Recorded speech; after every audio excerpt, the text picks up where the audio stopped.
for a while, people have been asking me to review the movie Heavyweights, and I was like, the 90s fat camp movie?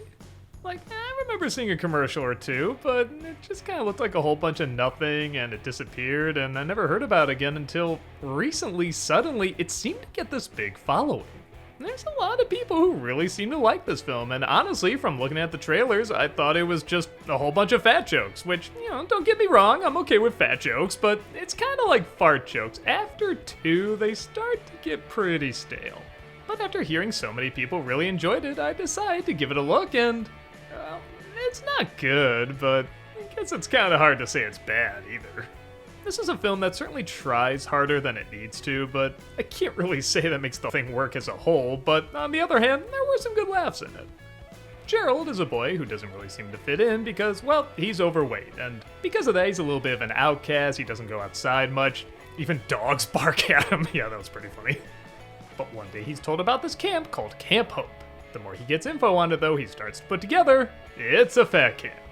But the good news is, it's the most laid-back fat camp there ever was.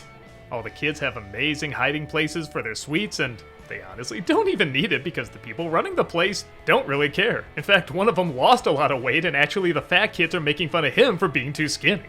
All that changes, though, when a fitness guru named Tony Perkins, played by Ben Stiller, ends up taking over the camp and totally redoes everything.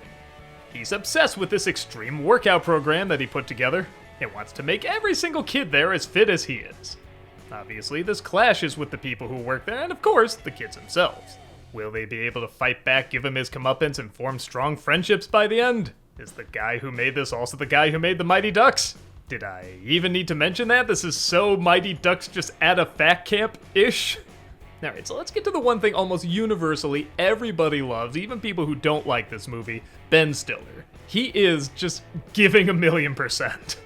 He's a pretty funny satire of all these fitness gurus, and I also like the fact you can tell he's never been around kids before. Like when he's first made fun of, he doesn't even know how to react to it.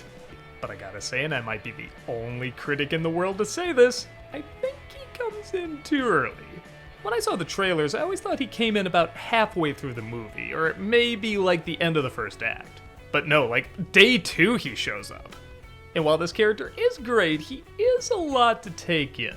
This is kinda like if you did Beetlejuice and he showed up right after the main characters died. No. You gotta build him up. You gotta kinda space it out a little bit.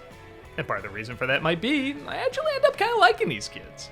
I think this movie, either intentionally or unintentionally, does kinda show the problem back then in 90s films where one kid was just the trope of the fat kid. Like, that's it. That was his personality.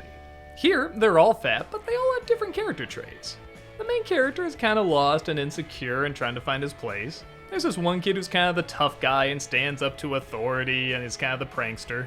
There's another one who's kind of the geek. There's this British kid who's very proper and well-educated, and you could argue, sure, they're just kind of combining one trope with another, but sad to say that is kind of a few steps beyond what we're used to in these kind of movies.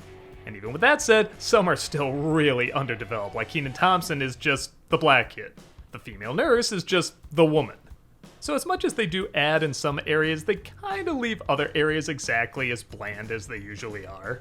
But I will say I was laughing more at this film than I thought I would. Like, I love when the main character is flying to the camp and Kenan Thompson sees him there and he asks, "Oh, is that your dad?" And he's like, "No, why would you think that?" And he says, "Oh, because he's fat too." The black kid assumed the fat person next to the other fat person was related to him. That's surprisingly kind of subtle for back then. There's a really great moment where one kid stands up to Perkins and they're all laughing, and then it just kind of cuts to his bunk empty. And nobody knows what happened to him. They're just told his bunk is available. That's pretty hilarious. There are a lot of moments like that where it goes just a little beyond what you're used to in a typical Disney 90s film. And it is appreciated. The problem is it doesn't commit to anything. Like, okay, that joke I just told you about. The kid comes back, which, okay, we kind of know he's not going to be dead or anything, but you expect them to do something with this. Like, I don't know, they sent him to a worse fat camp, and, like, he talks about the different tortures they have there. Or maybe they send him to, like, a manners camp, and somehow it's even worse than this fat camp. Or, like, I don't know, just something that's humorous. But the kid comes back, he pretends he has a lobotomy. Okay, that's cute, but then he just kind of says, "Oh yeah, my dad's a lawyer, and he got me back in." Well, that's not funny. Why'd you even get rid of the kid to begin with? When the kids inevitably start to fight back, it becomes a little bit like Lord of the Flies, and I was actually really looking forward to what they were going to do with this, and it's just a very brief moment of what you think they would do. They kind of dress up in tribe clothes and they eat a bunch of food, and that's it, it's done. Like, all I was thinking was how much better this was done in The Simpsons with Camp Krusty. And then there's this confusing message about, we shouldn't judge kids by how they look, but then it's like, but we are gonna get you into shape, and I mean, okay, we kind of know they're not gonna take a break from the production and lose a bunch of weight, but what, they just lost the extra weight they put on that one night where they went crazy? I guess? But it's okay, it's all to get to the relay race at the end. Wait, what? Oh, you mean that one camp we saw before there were a bunch of a-holes, like very, very briefly? Like, this is the climax of the movie now? It's obvious the film doesn't have that much focus, and honestly, I wouldn't mind if it just kind of celebrated that, like, hey, we're just here to have a good time and tell some jokes, and I don't know, they act like you're supposed to care about a lot of these scenes, and sometimes you do. Like, I really like this one scene where the main character says he's never been on a go-kart before. And even though the counselor he's befriended doesn't have much power, he's like, let me show you what it's like, and he just pushes him around on the go-kart. It's a nice little moment that, yeah, is kind of ruined by the corny Disney music, but it still works okay. But nah, man, that was all building up the giant go-kart race at the end, cause, like I said, fighting this other camp that you barely saw is all what it was about, not defeating this villain that got a lot more screen time. But even then, they managed to work in a few things that are clever, like, yeah, it goes without saying that they're not going to do great at the physical activities, but then the activities where they just have to be a little smarter or a little bit more clever or just have fun with it, they do good at those. I kind of like it shows if you just focus too much on one thing like your physical health, that doesn't really complete you. Which is ironic because, like I said, this movie doesn't do the best job focusing on just one thing. Maybe if they move stuff around a little bit, like maybe the first half is just them being at the camp and seeing this rival camp and they're kind of a-holes, but you know, you make them funny, you make them kind of stupid, but they're super fit, and then halfway through is when Ben Stiller's character comes in. Maybe then you'd feel something when you see both these antagonists get their comeuppance.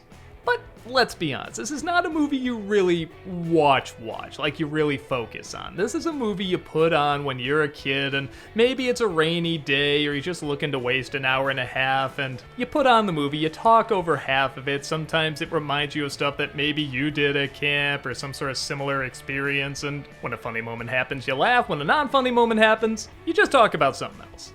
Now, does that technically make it a good movie? I don't think it does. I think a movie should come all the way through with a good story and characters. But I do totally acknowledge there is a place for a film like this.